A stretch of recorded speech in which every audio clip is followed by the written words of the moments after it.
Et nous sommes de retour au plateau pour la suite de cette émission. Nous abordons notre deuxième sujet. Nous parlons à présent du Mali, de manifestations de contestation du pouvoir ce week-end à Bamako. Elles ont commencé samedi avec l'appel des partis politiques à manifester contre la décision des forces vives qui demandaient la suppression des partis politiques et le durcissement des conditions de création de partis politiques au Mali avec le mandat de 5 ans accordé au général Goïta en tant que président plein pour diriger le Mali.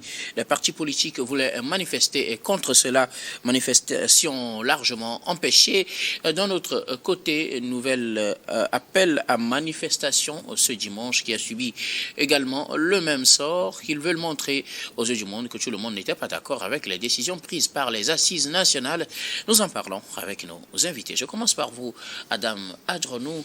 Le Mali avait pris lors de ces assises ce forum national de concertation avec les partis politiques la décision de suspendre la charte des partis politiques puisque ça faisait partie des recommandations parmi lesquelles il faut carrément dissoudre les partis politiques et également durcir le ton à l'avenir pour durcir les conditions de création de partis politiques. Plusieurs mesures ont été annoncées en ce qui concerne également le président Goïta, sauf que dans la classe politique, les hommes politiques bien évidemment n'ont pas aimé ces décisions. Ils ont voulu manifester ce week-end pour dire non et ils ne sont pas d'accord. Oui, ça va mal au Mali pour la simple et bonne raison que c'est une décision assez tranchée.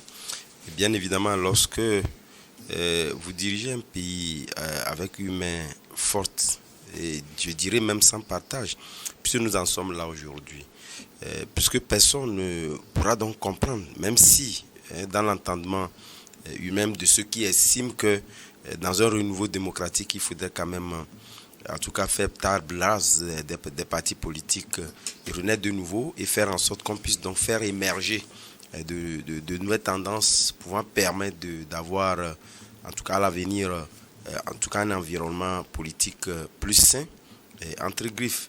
Mais justement, moi, je me posais la question de savoir, cette décision émanant, en tout cas, d'une assise ou des personnalités, en tout cas, tirées sur le volet à la solde des militaires au pouvoir, devaient donc prendre une telle décision. Ça vous a dit quelque part que c'est une décision qui a été suscitée par le Rosfer, sinon le pouvoir central, où eux, ils ont tout simplement amendé cette décision-là. Mais moi, je pense que lorsque vous prenez un environnement comme le Mali, qui vient de très très loin, je pense que Assimi Goïta est en train de mettre en péril, en réalité, les actifs que le Mali pourra donc le lui reconnaître à vie. Et justement parce que lorsque vous prenez sur le plan militaire... Je rappelle que cette décision ne vient pas d'Assimi Goïta. On l'abordera dans le deuxième tour tout à l'heure. On verra bien s'il entérinera, par exemple, cette décision des assises nationales. Tout à fait. Mais ce pour le moment, qui est important, il ne faut pas le citer. Ce qui est important, c'est justement parce que, en tout cas, les forces vives de la nation ne sont pas d'accord. Et justement, moi, je me réjouis d'une chose parce qu'il y a eu déjà une différence lorsque nous remontons un peu l'histoire liée aux manifestations au Mali qui, entre-temps, avant l'annonce d'une manifestation, cette manifestation était déjà étouffée dans l'eau et dans l'œuf. Aujourd'hui, ce n'est pas le cas.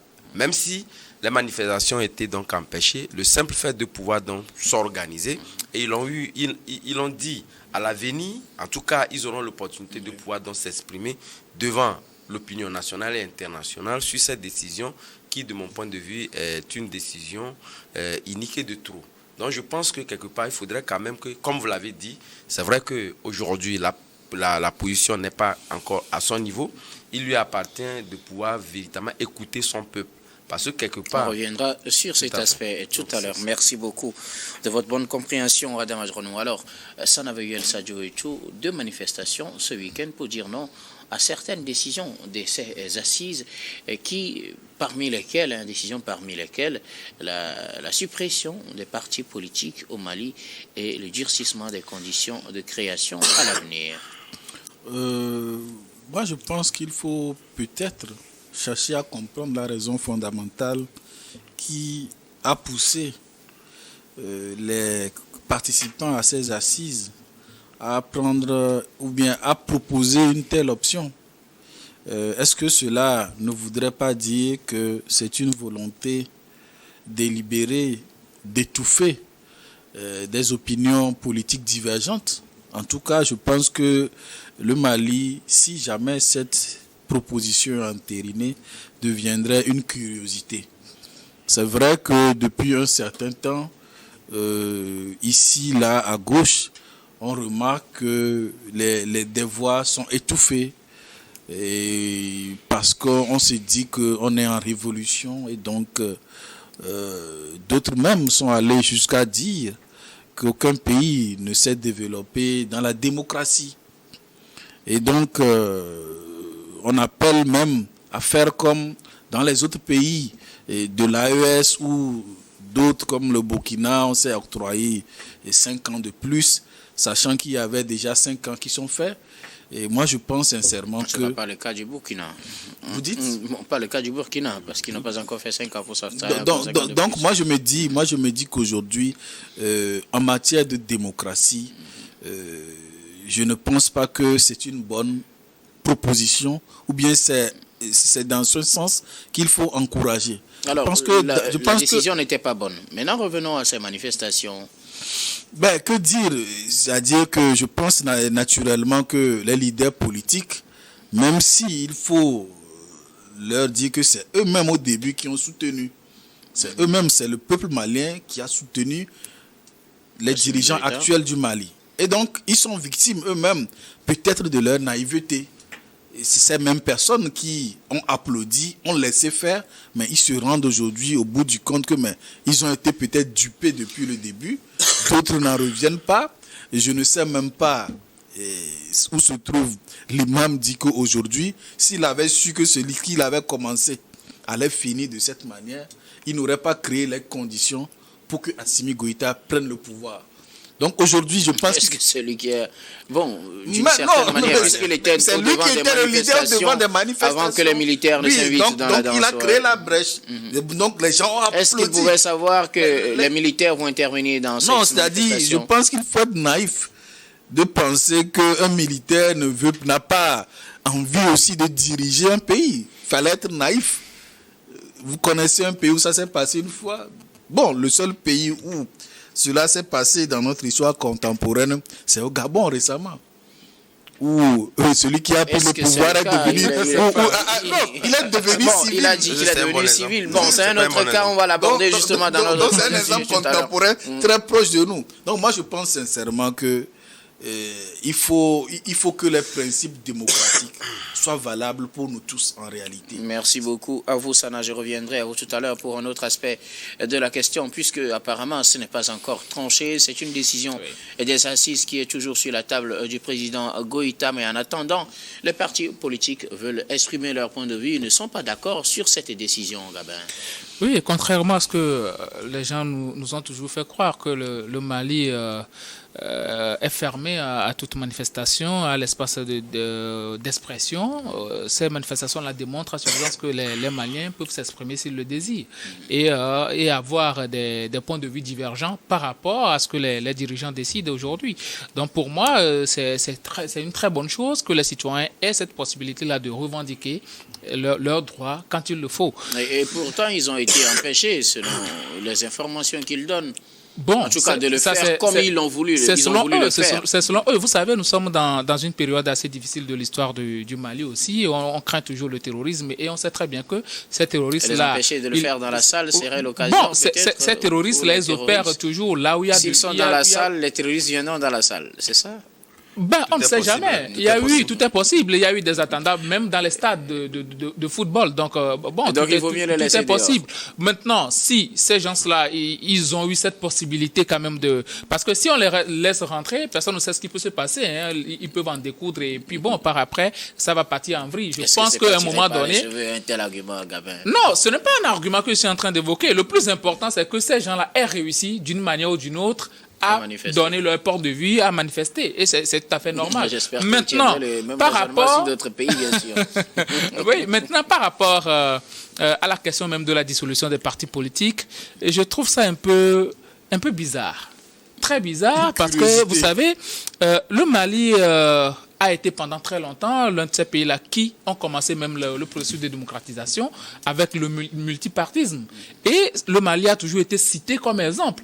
Jusque-là, je n'ai jamais vu un parti politique malien se comporter d'une certaine manière par rapport même à l'avancement de la démocratie au Mali. Donc, moi, je trouve... Mais les organisations de la société civile, ces derniers temps, ne sont pas vraiment en terme avec les dirigeants. Ce sont des choses qui arrivent. Et par rapport à la situation, par rapport à ce que traverse le Mali, on peut ne pas avoir des points de vue qui convergent vers la même chose. Mais il faut permettre à ce que chacun puisse s'exprimer librement, chacun dans son regroupement politique. Vous savez, l'espace politique au Mali a été fermé depuis un certain moment par rapport à la lutte antiterroriste. Et c'est tout à fait normal, tout le monde était d'accord. Et je salue quand même ces partis politiques-là qui n'ont pas mis les pieds dans les plats pour semer de la zizanie au niveau de la population. Mais ces partis politiques ne sont pas insignifiants au niveau de la population. Les Maliens se sont retrouvés au sein de ces partis politiques-là. Ces Maliens qui sont au sein de ces partis politiques ne sont pas tombés du ciel. Ils sont nés Maliens, la terre malienne leur appartient. Et ils ont le droit de militer dans des partis politiques. C'est vrai, on a toujours parlé de la réforme de nos chartes de création de partis politiques qui datent depuis 1990. On a toujours dit qu'il y a certains partis que moi j'appelle particules qui se créent de part et d'autre. D'autres font du business avec les partis politiques. Certains, les partis politiques se résument juste au leader et à sa famille. Donc, à un moment donné, on a dit, bon, pour qu'on ait des gens sérieux dans la sphère politique, on va faire des réformes. Réformer, c'est bien. Mais dissoudre les partis politiques, ça va semer autre chose. Ça va radicaliser une partie de la population, c'est-à-dire les militants de ces partis politiques-là, ce qui va faire que même quand il y aura problème, le gouvernement d'Assimi Goïta n'aura pas d'interlocuteur crédible en face. Ça va créer de l'anarchie. Au plan social, vous voulez dire? Au plan social, ça va créer des problèmes. Aujourd'hui, quand on va dissoudre les partis politiques et qu'il y aura des manifestations spontanées pratiquement dans tout le pays, ben, qui va se pointer devant Assimi Goïta pour discuter et amener la paix? Il n'y aura personne. Ça va semer de la zizanie, ça va créer de l'anarchie. Donc, c'est une chance d'avoir des partis politiques assez sérieux qui soient là. Et quand il y aura des problèmes, ben, tu les appelles autour d'une table, que ces partis politiques-là, vous discutez ensemble, et puis eux, ils iront calmer leur base. Mais si vous décidez de dissoudre un parti politique, ce que j'imagine pas de la part de Assimi Goïta, puisque on dit que c'est une proposition qui est toujours sur sa table, je l'appelle à la raison de ne pas accepter cette décision-là de dissoudre les partis politiques au Mali. Ces partis politiques-là, avant que lui, il ne vienne au pouvoir, ces partis politiques ont œuvré et certains même l'ont soutenu. Quand il y a eu des manifestations avant le départ d'Ibeka, certains partis politiques l'ont soutenu.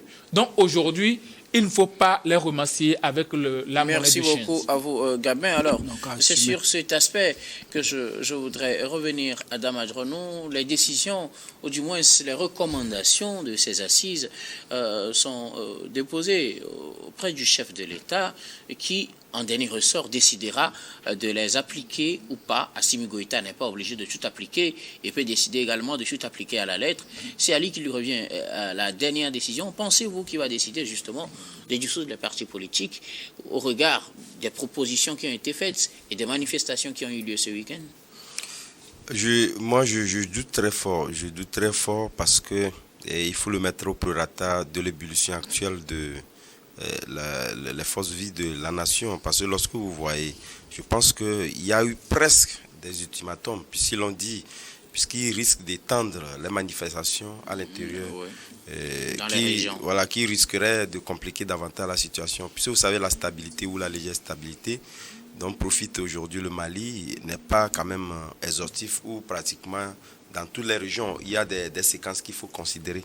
Et donc je pense qu'aujourd'hui, le pouvoir central n'a pas intérêt. Et on n'a pas intérêt à avoir un Mali en ébullition pour des questions politiques en réalité. Puisque lorsque vous prenez le schéma ou en tout cas la vie des militaires au pouvoir, c'est vrai qu'ils veulent redresser, faire en sorte que demain on puisse parler d'un Mali nouveau, avec la ressurgence d'un certain nombre de valeurs propres qui fera que demain le Mali, lorsqu'on indexera le Mali, c'est quand même la tête haute. Mais malheureusement, je pense que l'option qu'ils sont en train de prendre serait peut-être difficile, si tel est que les décisions à la lettre sont respectées. Puisque lorsque vous prenez les autres assises, c'est également les décisions qui ont été émises. Bon, en tout cas, de toute évidence, je pense que la plupart... Pas toutes les décisions qu'ils appliquent. Oui, la plupart quand même sont passées. Mais je pense que cette fois-ci, c'est avec courage que ces partis politiques, sinon les forces vives de la nation, parce que lorsque nous parlons de cette situation, on ne va pas perdre de vue. Il fallait véritablement avoir le courage pour parler d'un mot d'ordre au Mali. Dans un passé récent, ce n'était pas possible. Donc s'ils sont arrivés à le faire, c'est qu'il y a véritablement, en tout cas, une situation qui ne va pas. Et je pense que Assimi Goïta a obligation de pouvoir donc tenir compte de ces aspects-là pour éviter à ce qu'on vienne en rajouter à une situation qui n'est pas encore stable. Donc vous le conseillez donc de ne pas appliquer au Moi, je le conseille de ne pas. Cet aspect où on peut véritablement donc améliorer, de dire par de conseils, on peut l'améliorer. Que ne pas les dissoudre, mais renforcer le mécanisme. Tout à fait. Merci beaucoup. À vous, Adam Adronou, vous vouliez également aborder cet aspect. Je reviens à vous maintenant, Sana. Est-ce que vous pensez que le général Goïta va appliquer cette décision de dissoudre les partis politiques au Mali? Non, moi je pense sincèrement qu'il va l'appliquer.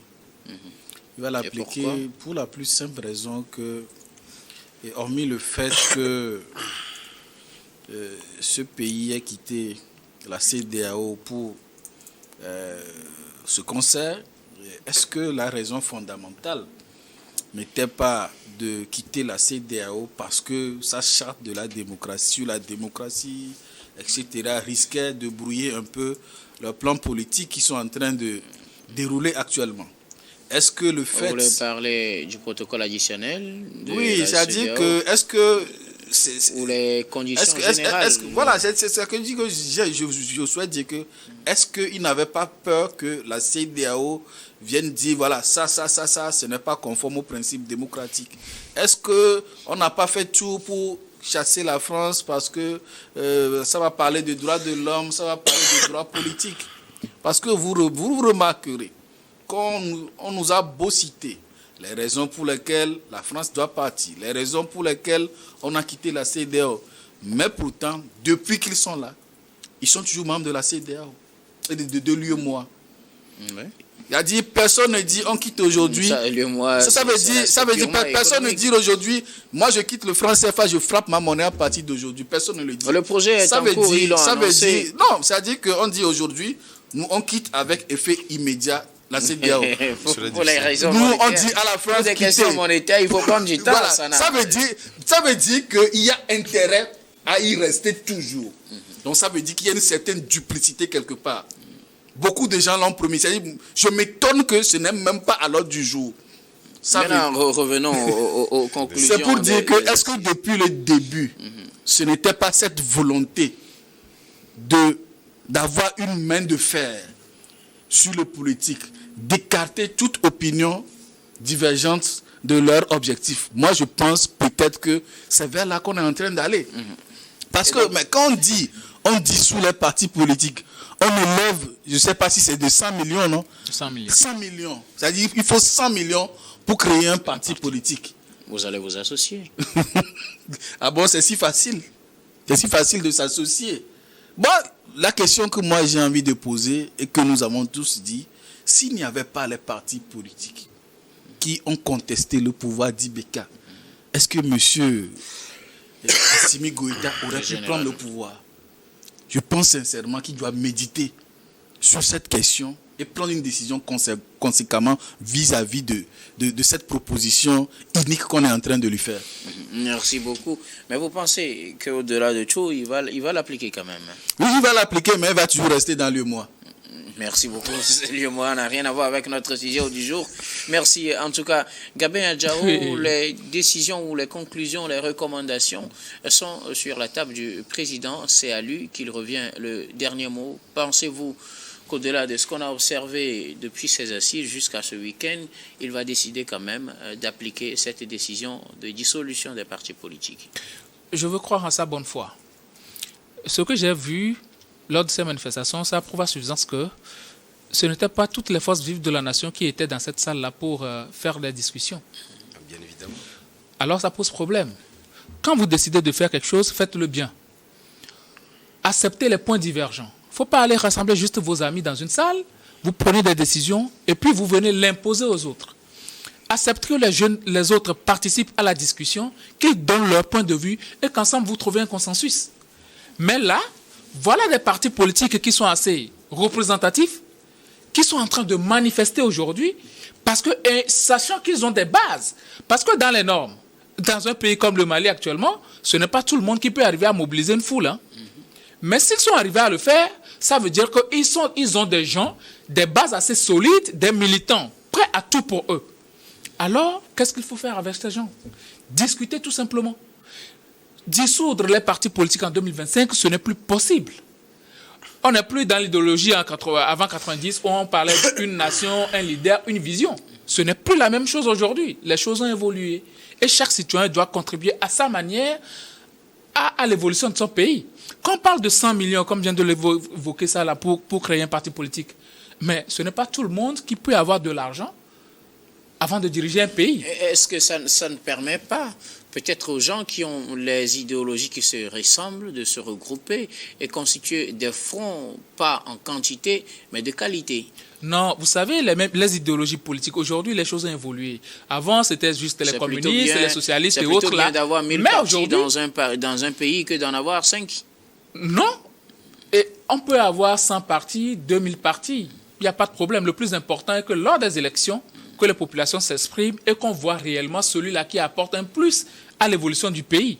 Il n'y a pas de problème à créer assez de partis politiques. Il faut voir les États-Unis. C'est vrai que les gens veulent juste voir les démocrates et puis les républicains, mais il y a des centaines de partis politiques aux États-Unis, de même en France. Et aujourd'hui, les idéologies ont évolué. Ce ne sont plus que les socialistes et les républicains, les démocrates. Mais aujourd'hui, il y a aujourd'hui les Verts, les défenseurs célestes. Il y a plein de choses qui aujourd'hui implémentent la vie politique. Donc, à un moment donné, il va falloir qu'Assimi Goïta sache que cette histoire d'unipartisme ou bien de vision unique, ça ne peut plus marcher en 2025. Le Mali a beaucoup évolué dans le temps pour qu'aujourd'hui on en arrive encore là. Donc à un moment donné, je veux croire en sa bonne foi qu'il ne va pas décider de la dissolution de son parti politique. Sinon, la lutte antiterroriste qu'il a menée jusque-là, ça va encore imploser. Alors, je reste avec vous pour un dernier aspect. Gabin,